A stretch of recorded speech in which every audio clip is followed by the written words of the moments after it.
ఆనాడు మనం పిలిపించుకొని మీ సమస్యలు ఏంటని అడిగి ఎన్నికల హామీలు ఇవ్వటం కాదు, ఎన్నికల మేనిఫెస్టో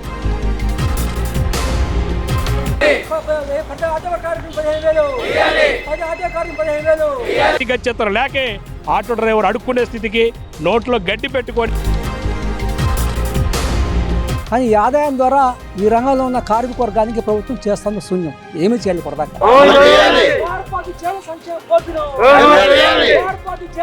కనీసం ఆటో కుటుంబాలు బతకాలి అంటే మీరు ఆటో కుటుంబానికి 25,000 రూపాయలు వెయ్యాలనేది ప్రథమైన మా ప్రగతిశీల ఆటో కార్మిక సంఘం గిఫ్ట్ కూడా.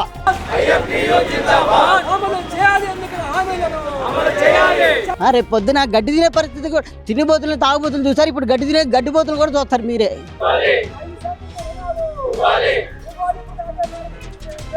ఎన్ని వేల ఆటోలు ఎక్కడ తిరుగుతారు?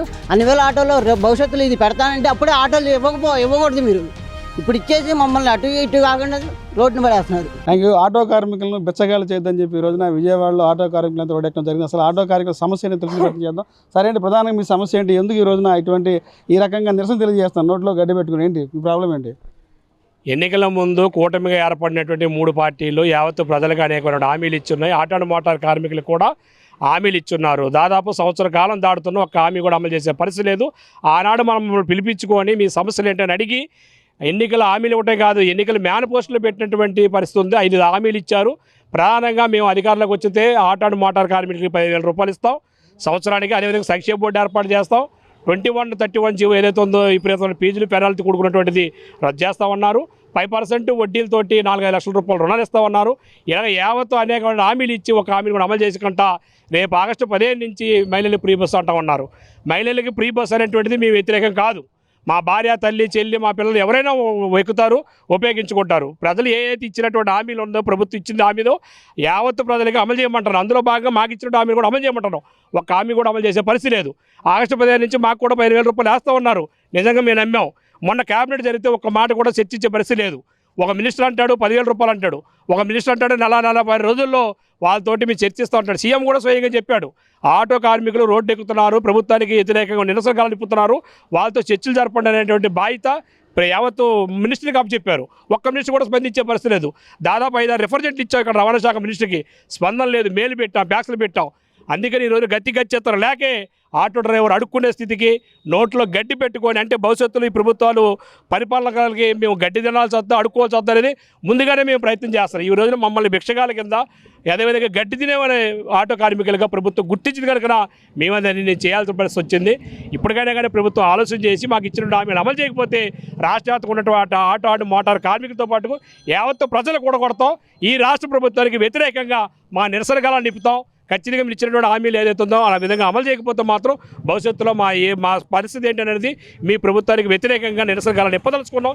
ఇప్పుడు ఆ ఇప్పే క్రమంలో ఎంత పోరాటానికైనా, ప్రాణ త్యాగాలకైనా, బలిదానాలకైనా కానీ సిద్ధమని చెప్పేసి ఈ రోజున ఐఎఫ్టీగా మీడియా ద్వారా ప్రభుత్వాన్ని హెచ్చరిస్తున్నాం. రవాణా శాఖ మంత్రి గారు ఆటో డ్రైవర్లతో మాట్లాడతామని చర్చిస్తాను. మీకు అటు నుంచి ఏమన్నా పిలుపులు ఏమైనా వచ్చినాయా? రవాణా శాఖ మినిస్టర్ గారు దాదాపు 8 నెలల కాండి ఇదే చెప్తున్నాడు. త్వరలోనే మేము మాట్లాడతాం, త్వరలోనే సమావేశం పెడతాం అని చెప్పాడు. ఒక్క మాట కూడా పరిస్థితి లేదు. అంటే మేము వెళ్ళి కలిసినప్పుడు మాకు ఏది చెప్తాడు? నిజమే అని చెప్పి ఇప్పుడు పేదవాళ్ళం మేము, వాళ్ళు ప్రజాప్రతినిధులు, వాళ్ళు చెప్పినటువంటి నమ్మాలి. నమ్మి మీ సంతోషంలో వచ్చేస్తున్న సంకలు కొట్టుకొని వాళ్ళు యథావిధంగా వాళ్ళ పరిపాలన సాగిస్తూ ఉన్నారు. సరైనటువంటిది కాదు. ఇప్పుడు వరకు కూడా వాళ్ళు ఇచ్చిన హామీలు సంవత్సర కాలం వరకు కూడా ఏ హామీ కూడా అమలు చేసే పరిస్థితి లేదు. వాళ్ళు ఏది చెప్పుకుంటే డబ్బాలు కొడుతున్నారు, ఏది కూడా సక్రమంగా అమలు చేసే పరిస్థితి లేదు. అన్నీ కూడా కొరల కింద సగం నరికే పరిస్థితి ఉంది కనుక ఇది సరైనది కాదు. అదేవిధంగా లైట్ మోటార్ వెహికల్ కలిగినటువంటి ఆ లైసెన్స్ కలిగిన ప్రతి వ్యక్తికి ఇవ్వాలి 15,000 రూపాయలు. ఈ ఆంధ్రప్రదేశ్లో బ్యాడ్జీ విషయం అనేది లేదు. ఏది కేంద్ర ప్రభుత్వం తీసింది కనుక మీకు కూడా తెలుసు. అది మీరు హామీ ఇచ్చారు. ఈరోజు దాన్ని వంక పెట్టుకొని చేస్తే మాత్రం ఊరుకునే ప్రసక్తి లేదు. ఇచ్చిన హామీలు అమలు చేసిన పరిస్థితిగా ఉండదు. లేని పరిస్థితుల్లో యావత్తు ప్రజలు కూడా పెడతాం. ఐఎఫ్టీగా ఇంకా భవిష్యత్తులో తీవ్రమైనటువంటి ఉద్యమాలు చేసి ఈ ప్రభుత్వాన్ని మెడలు ఉంచే పద్ధతిలో ఉంటుందని చెప్పి చెప్పదలుచుకుంటాం. ఇవాళ రాష్ట్ర ప్రభుత్వానికి ఆదాయం వచ్చే రంగాల్లో మోటార్ రంగం ఒకటండి. ఈ రంగం ద్వారా ప్రధాన ఆదాయం వస్తూ ఉంది. కానీ ఈ ఆదాయం ద్వారా ఈ రంగంలో ఉన్న కార్మిక వర్గానికి ప్రభుత్వం చేస్తుంది శూన్యం. ఏమీ చేయాలి పడదాకా. గత ప్రభుత్వం 10,000 రూపాయలు ఏదో సహాయం ఇస్తామని చెప్పింది. 10,000 రూపాయలు ఇచ్చింది. ఆ 10,000కు తోడు ఇచ్చిన 10,000ని వేరే రూపంలో ఫైనాన్షియల్ రూపంలో లాగేసుకుంది. మేము అట్లా కాదు, మీకు ఫైనాన్షియల్ భారం తగ్గిస్తా, జీవో నెంబర్ 21 రద్దు చేస్తూ ఉన్నారు. పైగా 15,000 వేస్తూ ఉన్నారు. 15,000 లేదు, జీవో నెంబర్ 21 లేదు, సంక్షేమ బోర్డు లేదు, రుణాలు లేవు, 14 నెలలు దాటింది ఏ ఒక్క హామీ అమలు చేయట్లా. ఇవాళ ఫ్రీ బస్ అమలు చేస్తూ ఉన్నారు. మా పరిస్థితి ఏంటో మేము ప్రశ్నిస్తూ ఉన్నాం. ఫ్రీ బస్ మేము వ్యతిరేకం కాదు. మీరు ఫ్రీ బస్ అమలు చేస్తే సుమారు 60% పని ఉపాధి మేము కోల్పోతాం, మాకు ఆదాయం కోల్పోతాం. ఏ రకంగా మేము బతకాలి, ఏ రకంగా ఫైనాన్స్ బాకీలు తెచ్చుకోవాలి, ఏ రకంగా అద్దె కట్టుకోవాలి, ఇది మా ప్రశ్న. మీరు ఇవ్వాలా, మీరు ఏదైతే హామీ ఇచ్చారో హామీలు అమలు చేయాలి. అమలు చేస్తూ ఒక పక్కన హామీలు అమలు చేస్తూ మేము కోరేది ఏంటంటే, అదనంగా మేము కోరేది ఏంటంటే, ఫ్రీ బస్సు కారణంగా ఆదాయం కోల్పోతూ ఉన్నాం కనుక ప్రతి ఆటో కార్మికునికి 3,000 రూపాయలు పెన్షన్ మీద కోరుతూ ఉన్నాం. అనేక చేనేత కార్మికులకు ఇస్తూ ఉన్నారు, వేరే ఇతర వర్గాలకు ఇస్తూ ఉన్నారు, మరి మన న్యాయ బ్రాహ్మణులకు ఇస్తూ ఉన్నారు. అలాగా కుల వృత్తులకు సంబంధించిన అనేక రకాలు మీరు ఇస్తూ ఉన్నారు. మరి మేము ఒక కులం కాకపోయినా వృత్తిపరంగా ఆటో కార్మికులు వాళ్ళు నష్టపోతా ఉన్నాం కనుక మేము మిగతా వాళ్ళగా వాళ్ళకి సంబంధించి కాదు, మాకు ఇవ్వాలా పూర్తిగా నష్టపోతూ ఉన్నాం కనుక మాకు ఆయా వర్గాలకు ఇచ్చే విధంగా మాకు 3,000 రూపాయలు పెన్షన్ నెలకి ఇవ్వాలనే రకంగా డిమాండ్ చేస్తూ ఉన్నాం. మీ హామీలు అమలు చేయాలని కోరుతా ఉన్నాం.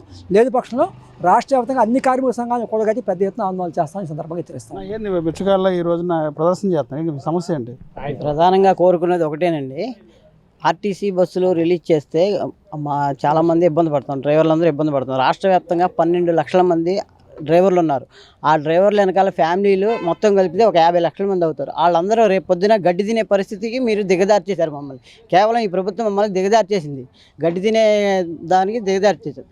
అయితే రేపు పొద్దున బస్సులు వచ్చినాయి అంటే బస్సులు కూడా ఆటోలో ఒక్క టికెట్ ఎక్స్ట్రా ఉంటే ఫిట్నెస్ సర్టిఫికెట్ ఇదని నానా రకాలుగా హింసించారు. ఆర్టీఓ వాళ్ళు, పోలీసు వాళ్ళు వేతనాలు తట్టుకోలేక మేము ఆత్మహత్యలు కూడా చేసుకున్న రోజులు ఉన్నాయి. రేపు పొద్దున బస్సు కెపాసిటీ దాటి 50 సీటింగ్, అది 50 సీట్లు దాటి ఒక బ్యాక్ సీటు 10 మందిని వేసుకున్నారు, 60 మంది దాని కెపాసిటీ. దానికి 3 రెట్లు ఎక్కిస్తారు వాళ్ళు. దానికి ఫిట్నెస్ సర్టిఫికేట్ ఎవడు అడుగుతాడు?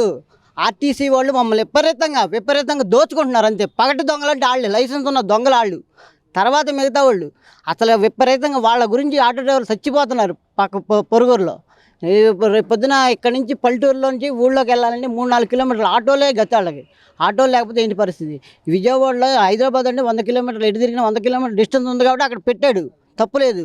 కింద మీద పడుతున్నారు వాళ్ళు. ఈ విజయవాడలో ఏముందండి, ఎటు తిరుగుతారు జనాభా? ఎన్ని వేల ఆటోలు ఎక్కడ తిరుగుతారు?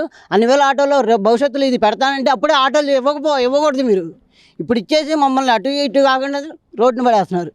రేపు పొద్దున సాఫ్ట్వేర్ వాళ్ళు ఒక 5-6 వేల మంది రోడ్డు ఎక్కుతారు. వాళ్ళ పరిస్థితి ఏంటి? వాళ్ళ ఫ్యామిలీ పరిస్థితి ఏంటి? ఇప్పటికే ఆటో డ్రైవర్లు పెళ్లి సంబంధాలు కూడా దొరకట్లా. రేపు పొద్దున గడ్డి తినే పరిస్థితి కూడా, తినిబోతులు తాగుబోతులు చూసారు, ఇప్పుడు గడ్డిబోతులు కూడా చూస్తారు మీరే. ఈ రకంగా మేము తెలియజేసుకుంటున్నాం. ఏంటి సమస్య ఏంటి? ఎందుకు ఈ రోజు భిక్షాటన చేస్తున్నారు? ఏమండి, దేనికి చేస్తామంటే మరి ఇప్పుడు అనేక సందర్భంలో చంద్రబాబు నాయుడు గారు కానీ, పవన్ కళ్యాణ్ గారు కానీ, లోకేష్ బాబు కానీ మీకు ప్రజల పక్షాన ఉంటాం, మేము ప్రజల కోసమే పనిచేస్తాం, దీంట్లో ఎటువంటి డోకా లేదని చెప్పి అనేకమైన హామీలు ఇచ్చున్నారు. అయ్యా, మేము ఇప్పటికైనా కోరుతున్నాం ఏంటంటే, మీరు ఉద్దాక్షిణ ఉన్న వాళ్ళకి అందరికీ కూడా 4,000 రూపాయలు పెన్షన్ ఇస్తున్నారు, సంతోషం. మిమ్మల్ని 4,000 చేయండి బాబు అని ఎవరు అడగల. 2,000 నుంచి 3,000 చేశారు, 3,000 నుంచి 4,000 చేశారు. ఈరోజు ఫ్రీ బస్సు రేపు ఆగస్టు 15 నుంచి ఫ్రీ బస్సు వస్తే ఆటో కుటుంబాలు ఏమైపోతాయి? ఇవ్వండి, మీకు మేము ఆ ఫ్రీ బస్సుకి వ్యతిరేకం కాదు. కానీ మీరు ఇస్తానన్న 15,000 రూపాయలు, చంద్రబాబు నాయుడు గారు ప్రకటించిన 15,000, కొల్లి రవీంద్ర గారు ప్రకటించిన 10,000 గురించి కాదు, 15,000 రూపాయల గురించి. జగన్మోహన్ రెడ్డి గారు ఫిట్నెస్ కోసం 10,000 రూపాయలు వేశారు. దేనికోసం? మీ కాగితాలు పోర్సులో పెట్టుకుంటారు బాబు, ఎవడన్నా చనిపోతే వాళ్ళ కుటుంబాలు నాశనం అయిపోతాయి, లేదు నువ్వేమైనా చనిపోతే నీ కుటుంబం నాశనం అయిపోద్ది, అలాగ అవ్వకుండా ఉండడం కోసమే మీకు ఈ 10,000 రూపాయలు అని వేశారు. ఈరోజు చంద్రబాబు నాయుడు గారు 15,000 ఎందుకు వేస్తున్నారు? రేపు ఫ్రీ బస్ వస్తే మీకు అన్యాయం జరగకూడదని చెప్పి. కానీ నువ్వు 15,000 ఇచ్చినా అన్యాయం జరిగిద్ది. ఫ్రీ బస్ చేయండి, మహిళలందరూ మా వాళ్ళు కూడా ఎక్కుతారు, అందరూ సంతోషంగా ఎక్కుతారు, చాలామంది ఉత్సాహంగా ఉన్నారు. కానీ తెలంగాణ గవర్నమెంట్ ఏదో చేసింది, రేవంత్ రెడ్డి గారు ఏదో ఉత్సాహంగా చేశాడు, కాంగ్రెస్ గవర్నమెంట్ రావాలని చేశాడు, ఆయన అధికారంలోకి వచ్చాడు. అలాగే తను కూడా జగన్మోహన్ రెడ్డి గారిని ఇంటికి పంపించాలనుకున్నారు, అనేకమైన పథకాలు పెట్టారు, ఓకే మంచిది చేశారు. కానీ మీరు ఇచ్చే 15,000 రూపాయలు నెలకు ఎంత పడుతుంది? 1,000 రూపాయలు కూడా పడుతుంది. అంటే అయ్యో 1,300, 1,400 పడుతుంది. అంటే సంవత్సరానికి ఎంత ఇస్తున్నారు మీరు? 15,000 వేస్తున్నారు. మరి ఉద్దాక్షంలో ఉన్నాడు, రేపో మాపో చచ్చిపోతాను అనుకున్నవాడికి మాలాంటి వాళ్ళకి 4,000 రూపాయలు ఇస్తే ఇది చాలా అన్యాయం అండి. కుటుంబానికి మీరు ఏదైతే మనం అడుగుతున్నామో, కనీసం ఆటో కుటుంబాలు బతకాలి అంటే మీరు ఆటో కుటుంబానికి 25,000 రూపాయలు వెయ్యాలనేది ప్రథమైన మా ప్రగతిశీల ఆటో కార్మిక సంఘం ఇఫ్టు కూడా డిమాండ్ అయింది. ఏంటంటే మాకు కుటుంబానికి 25,000 రూపాయలు వేయాలి. అలా వేయని పక్షంలో రేపు భవిష్యత్తులో ఏం జరిగింది విజయవాడలో, రాష్ట్ర వ్యాప్తంగా కూడా, ఒక్క విజయవాడకే కాదు కదా బస్సులు, మొత్తం రాష్ట్ర వ్యాప్తంగా కూడా మీరు ఫ్రీ బస్ పెట్టారు కాబట్టి అందరూ కార్మికులు దాదాపు 15-20 లక్షల మంది ఆటో కార్మికులు వాళ్ళ భార్య పిల్లలు చూసుకోవాలంటే 50 లక్షలు దాటుతారు. కనుక రేపు మీరు చేయాల్సింది ఏంటంటే నిజంగా మీరు ప్రజల పక్షాన మేము ఉంటాము, అవినీతికి ఎక్కడ చోటు ఇవ్వము, మేము ఖచ్చితంగా మేము జనం కోసమే పనిచేస్తామని మీరు అనేటప్పుడు మీరు కుటుంబానికి 25,000 రూపాయలు వేస్తారనేది మేము ఆశిస్తున్నాం. 15,000 రూపాయలు గారు చంద్రబాబు నాయుడు గారు ప్రకటించింది కూడా చాలదని మేము డిమాండ్ చేస్తూ ఇంటున్నాం.